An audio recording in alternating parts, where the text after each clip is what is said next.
So I'm gonna read one or two more pages and then conclude, because this is crucial to get the point in.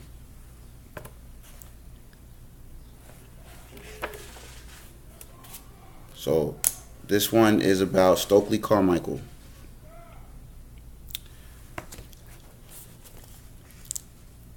Priestley would remember the experience of sleeping at Mama Dolly's farmhouse in more general terms.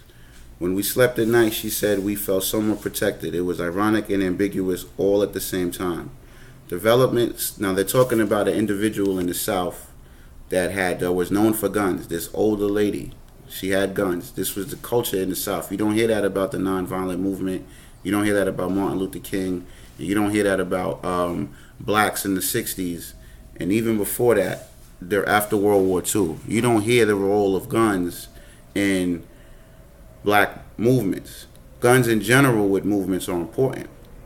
That's just the nature of government, period. If you don't live in a dictatorship and you don't live in some kind of fascist, communal, communist society, then guns are something that are a common staple, period, even if you don't own a gun. And that's another argument. Well, people don't own guns, or why they upset. It's not about owning it. A right is something that is implied. It's something that is natural.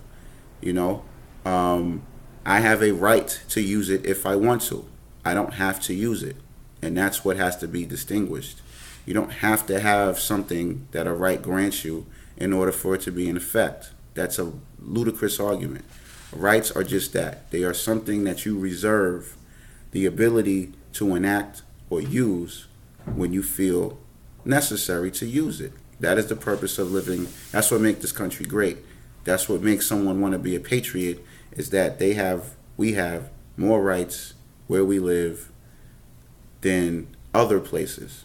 That is when America is wonderful. That is when it's great. And that is when you should give thanks and praise that you live here, because of the freedoms and the luxuries that we have. The ability to use iPhones freely, the ability to even Google search, where in China that might be a problem. That is the purpose of that. That is the purpose of this video. It's not to go out and necessarily go gun grab, but it's to actually exercise your right to be the person that you are. And these fake news stories and all of the nonsense you see gets in your way of a basic right, or basic rights for you to achieve your dreams. I'm going to continue reading.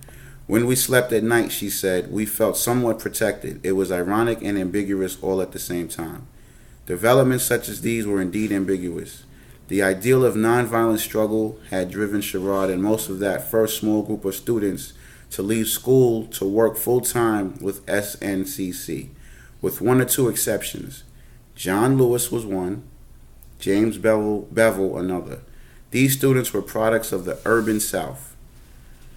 They had varying degrees of personal experience in the rural South, but guns, even for hunting, had never been an important part of their lives.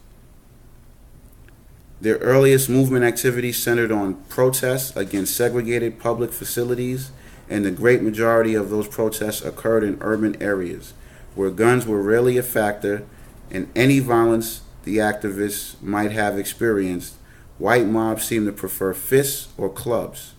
This would all change as they entered the rural Deep South. And the reason why I read that part is the freedom movement people, the freedom riders, the young civil rights activists, a lot of them came from up north, down south to participate in this. And that means that a lot of the freedom movements, they were not familiar with guns. And this is important when you look at a place like New York with oppressive gun laws. It's in the subculture in New York, but it's not in the mainstream culture, because New York is a business state. New York City is a business city. It's the leader of all business in the world. So guns is in the subculture, not in the mainstream culture. But in the Deep South, gun culture is within the main culture. And there is no subculture with guns. It's the main culture, okay? It might be a subculture, but overall it's the main culture.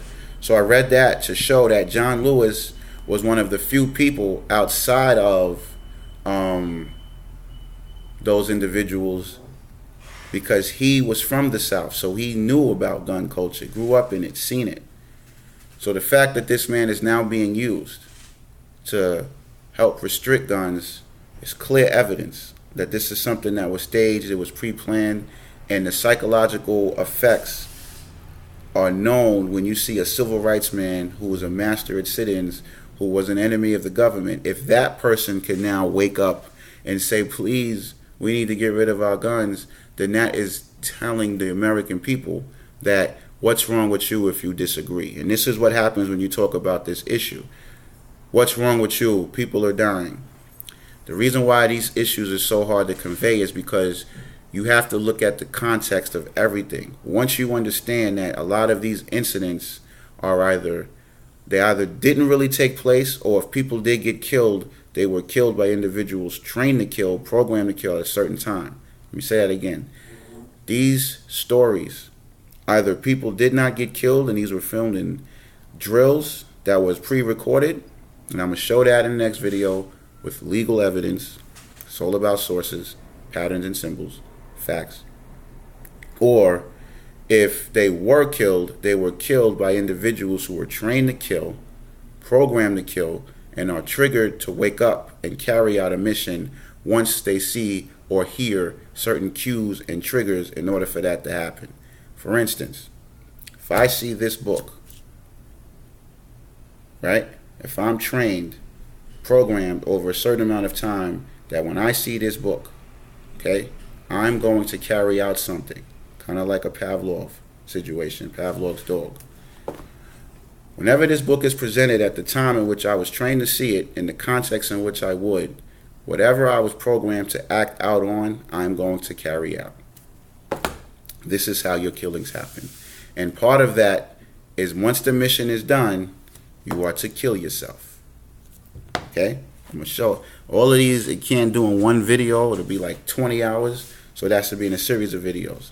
But what I see on YouTube is I don't see a lot of people doing it properly. They're doing it with hocus pocus. You have to give a timeline and structure for something to be presented when you're saying things like this. So when you look at news stories, outline America in 50-year or more cycles, and you'll start to see the overall plan, and then those things will start to make more sense. So if you lay that foundation, whatever you say afterwards will make more sense, and it will seem less far-fetched. So that's important. Once these events are carried out, after they're planned, the next step is for people to react to it. Oh my God, this happened. This is a travesty. It completely bypasses your need to ask questions, completely bypasses your logic. It gets straight to emotionalism. It's like a needle from a heroin addict. Inject it, bypass logic, react, emotions. We need, next phase, a solution. If I come into your home and I antagonize your family when you're in the kitchen doing something or you're not around, and they get real agitated, and I keep doing this, and then you come back, and then you see them attack me, and I'm like, oh, they just flipped for no reason.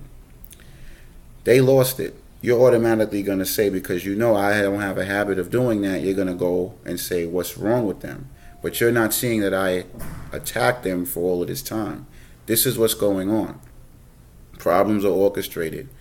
That is the main thing you have to see. Once you see it, your ability to decode things in life will be much better, and you'll actually be able to solve problems in your own life to a higher degree, because you won't get prone to emotionalism. You'll get prone to problem solving. And a lot of issues that we have in life, whether it's economic, familial, is because we don't know how to problem solve, which is mostly a masculine trait, because men aren't great as using their senses like women are to pick up things. We're kind of like caveman-like in a sense, but that's that, you know. So this isn't just to do something outside of you. This is also for a personal benefit, because it's a skill set. Once you lay the foundation that these things is orchestrated and created, then you could lay the foundation after that and show how, okay, I see what's going on. This has to be pushed and passed for this to happen. I get it now. And then you can keep it moving with your attention. So that's important. So with that, this is going to be part 3 and 4, 2 parts. I'm breaking up what I just did.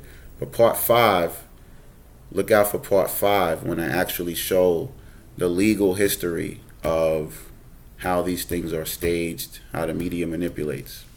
And when I say legal, I'm going to show how it was actually mentioned by politicians that these things happen, but there's legal backing for why it's so.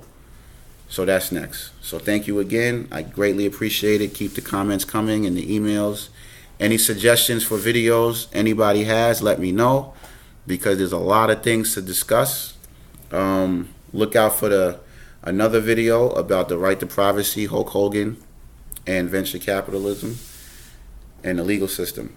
So thank you for your time. Greatly appreciate it. Like, share, subscribe, comment, and have a wonderful day. Peace.